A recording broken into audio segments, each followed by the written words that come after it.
Hey good people, and welcome back to the channel. In a few moments, I'll be sharing my thoughts and feelings on a movie on Tubi called How to Make a Werewolf. Ever since I was a kid, I've always been into the horror and supernatural movies, so reviewing this movie was a no-brainer. But unlike my usual movie reviews on the channel, I will not give this movie an official rating. Instead, I'll share some things that I liked about the movie and disliked about the movie, and I'll also offer some constructive criticism. So without any further delay, let's jump right in. In a nutshell, the movie How to Make a Werewolf is a story about a young man named Zen who is grieving the tragic loss of his sister, so he turns to a woman who can help him develop powers that would aid in his quest for revenge. In my opinion, if I had never seen this movie before and somebody told me that this is what the movie would be about, then this summary alone would be more than enough motivation to get somebody like me to watch it.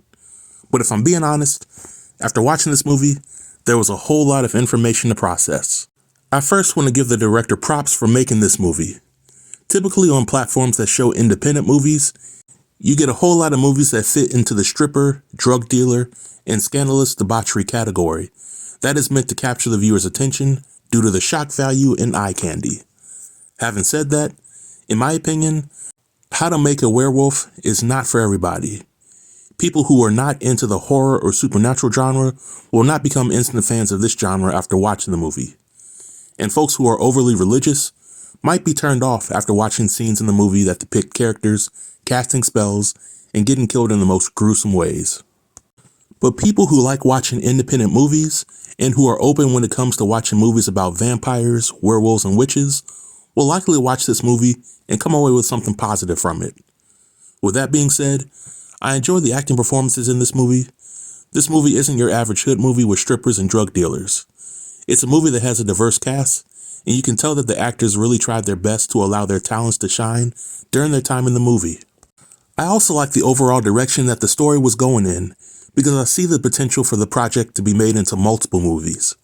But in my opinion, this movie falls a little short on the mark when it comes to its storytelling, pace, and to some extent its production budget.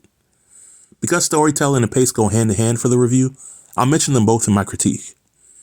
In my experience with watching many movies about vampires, werewolves, and witches, the story is easy to follow because it centers on one character or a group of characters that are widely known to the general public, and the movies include some world building in its storytelling when needed. Some mainstream movies like Blade, Dracula, Van Helsing, The Wolfman, and the Twilight series already have established lore from novels and comics, which makes it easier to understand the characters and the world that they come from. I want to point out that an exception to this rule can be made for the Underworld film series, because it's based on a screenplay and the story was simplified to the point where we as the viewing audience only have to focus on two main groups of characters, vampires and lycans. In How to Make a Werewolf, there are a lot of characters from different supernatural factions that are pivotal to the plot, and there's really no pre-established lore for any of them, which in the simpler terms means that people who judge movies like I do might find this movie to be doing a little too much too soon with the storytelling.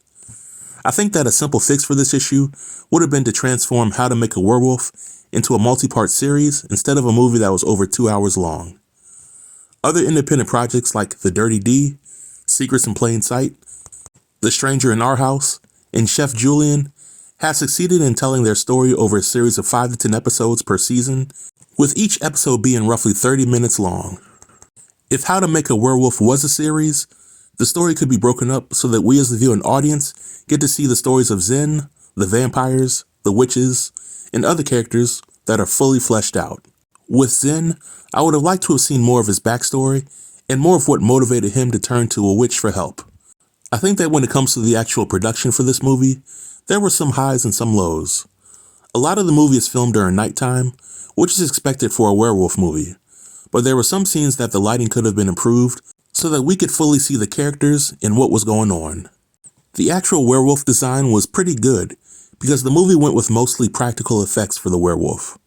The first Underworld had a production budget of $22 million, which is a bit on the high end, but if this movie had a fraction of that budget, I think that it could definitely be more visually appealing to some of the harder to please critics out there. Nevertheless, I do appreciate the director for making this movie.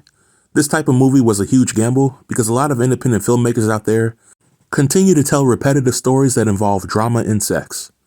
This movie takes plenty of risk, with some of the risk paying off and some coming up a little short. But I would definitely recommend this movie to other people out there so that they could judge for themselves. But this marks the end of my review. If you have any comments related to the movie or the review, feel free to leave them below in the comment section and I'll be replying to everybody. Until next time, stay tuned and stay safe. Peace.